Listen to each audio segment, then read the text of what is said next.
Now that you've opened up an account and you've sent $100 or $1,000, great. You've made one of the most important decisions of your life. Now there's just one more thing you have to do.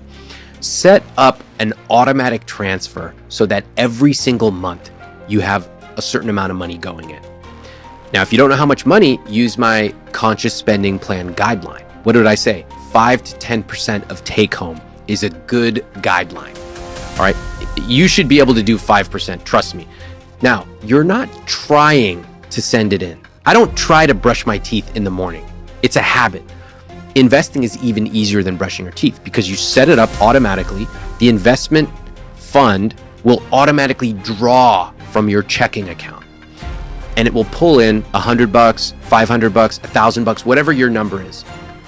And so you're not going to log in for 3, 4, 5 months. You're going to log in a few months later. You're going to be like, oh my God, I didn't even realize that all this money is in here. When you add that plus compounding over many years, that is how real wealth is created. So I don't want anyone to think that you have to be rich in order to start investing. One of the ways you get... Yeah, not talking about it is rich people trying to keep poor people down. Yeah. Because rich people talk about their taxes all the time. Brightest woman in my entire professional universe is a woman named Lucy Lee, who is my tax Yoda, who works at a big law firm that I pay $1,800 an hour to figure out. When I set up a company, I talk to my tax person. When I'm about to get a big payment from my podcast distribution company, I talk to my tax person first.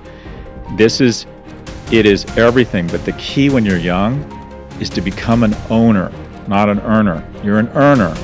You want to bust a move out of earning and develop an army of capital that goes out and kills for you at night. $500 is a lot of money when you're 21. $500 when you're 21 is $10,000 when you're my age, right? And it's going to go really fast. So just start. And then once you become a super owner, you have $10,000, $50,000, $100,000, $1 million in assets, then you can become a super tax avoider.